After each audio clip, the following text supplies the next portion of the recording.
Now, a lot of you folks are looking for a battle-ready optic that's not going to break the bank, but at the same time, you're not going to want to compromise any ruggedness, especially if you're using this for serious real-world life and death applications.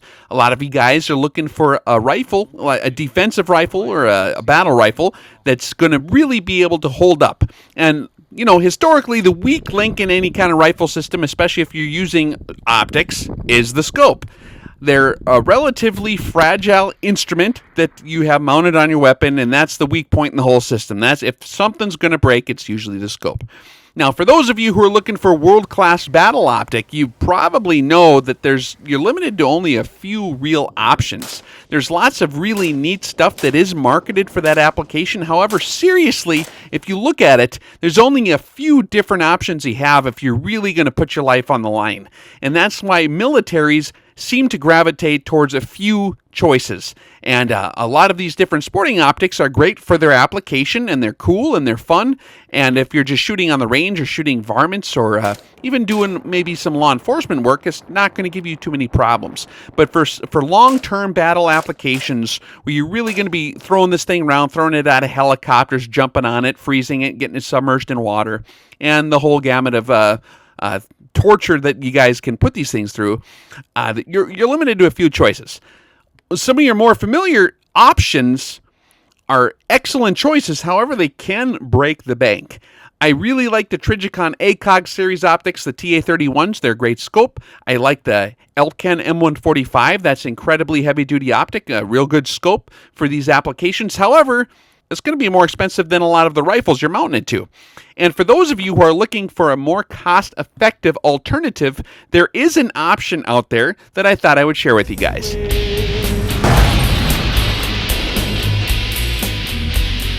Now, this is made by the premier optics manufacturer of Europe for a long time, since like the 1930s. These guys made all your military scopes for the Eastern Bloc countries for a long time. Now they have upgraded. They're doing a whole line of tactical scopes available in the United States. They've actually really caught up on the game as far as innovation and precision and quality, and especially the glass quality is really caught up and kind of leads the way in that. Some of you might be familiar with these guys and some of you might not, but it's IOR Valdada, originally out of Romania, and they produce a scope that's one of their classics, is kind of what I would strongly recommend for a lot of you shooters. This is a straight 4-power scope. They have an M1 and an M2. And these things are, if you want maximum ruggedness in a compact package for a battle rifle, this is a really good way to go. These are a 30mm tactical scope, and they have a ballistic drop compensating turret calibrated for either a 308 or a 223. I believe the M1 is for the 308, and the M2 is for the 223. The 308 one's calibrated for 168 grain bullets. And for those of you who are familiar with ballistic drop compensators, you're aware of some of the advantages and some of the limitations of that system.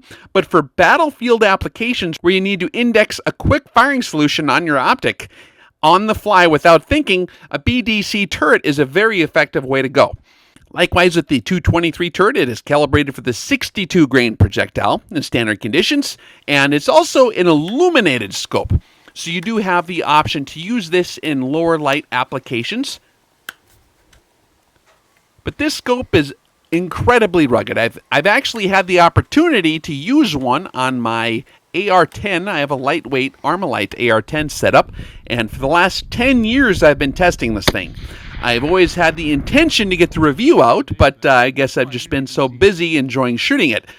But here's the review nonetheless. I've gotten a lot of rounds to this thing, and I've taken it all over the place and slammed it around quite a bit.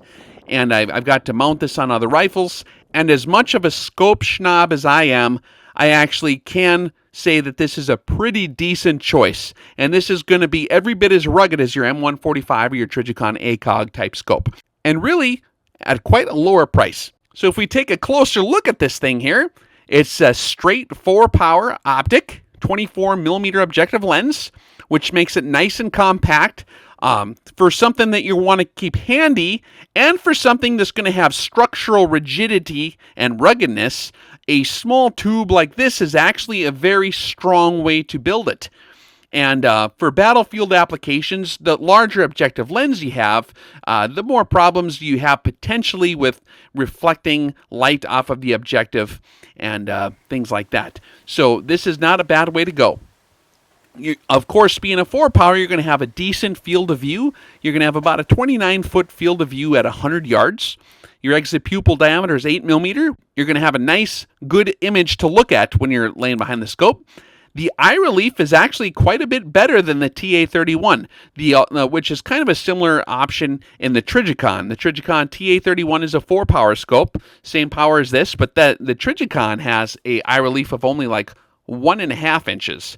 And so this thing is going to give you twice the eye relief, which I kind of do like eye relief, especially on my AR-10. It has a little bit more recoil, and it gives you a little more forgiveness on that. The tube diameter on the scope is 30 millimeters, which means you have a wide range of different mounting options. So you can use standard rings, you can use the fancy quick detach mounts, you can pretty much use all kinds of stuff. And IOR Valdada does have some pretty fancy rings out there. If you want to look on their website, they got a lot of different options for you as well for mounting this thing. The length is 10 inches and the weight is 14 ounces, which is, it's a heavy-duty little scope. It's not incredibly heavy due to its compactness, but it is built pretty stout. So when you're looking at this thing, and it's in increments of 100 meters, and so what you simply do is you determine the range to the target, and you simply index that range on the scope. And as you get to some of your longer ranges here, you'll notice that you have a setting in between those. So this is a pretty slick way to go. Your windage adjustments are very easy to read. These scopes also come with a different array of reticles that you can use.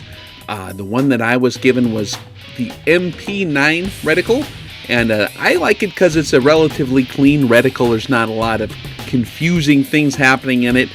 It does have a telemetrical scale that measures a 36-inch target from 200 meters to 800 meters, and you simply bracket a target of 36 inches high in this spot, and it'll give you a quick range estimation to your target. That works with the height of a deer approximately, or if you're talking about tactical applications, crotch to head is going to be just a little more than 36 usually.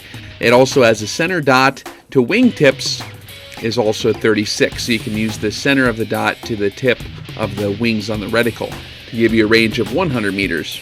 They have these scopes available in the classic IOR Dragunov military reticle.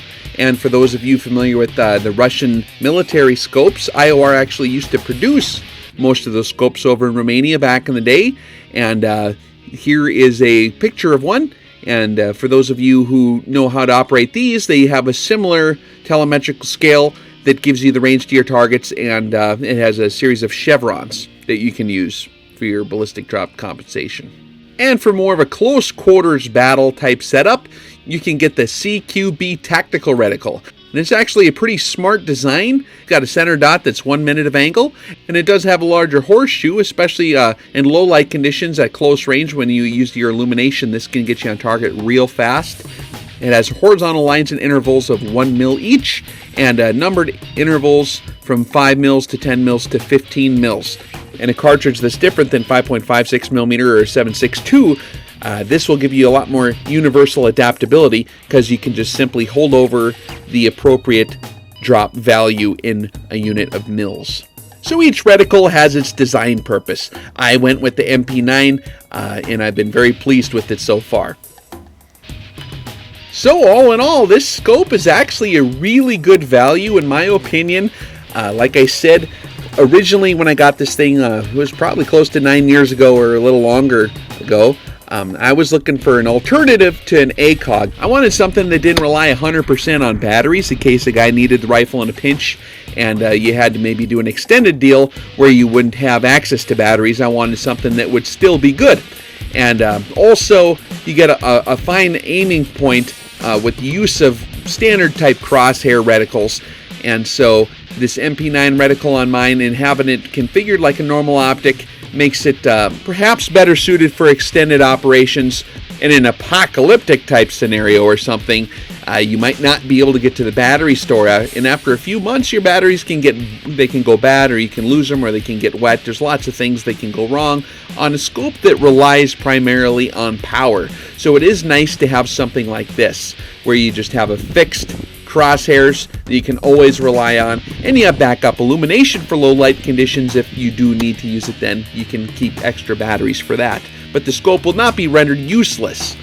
So for all practical purposes, I would kind of lump this optic in with the same group as your ACOGs and your Elcans as far as ruggedness and battlefield usability is concerned. This is going to be a significant upgrade over what you find your old POSP type scopes that you have on a lot of your AK rifles, your Dragunov rifles. Those are mass-produced military optics, and a lot of those are vintage, so they're quite old. And technology has come a long ways in the last 15-20 years.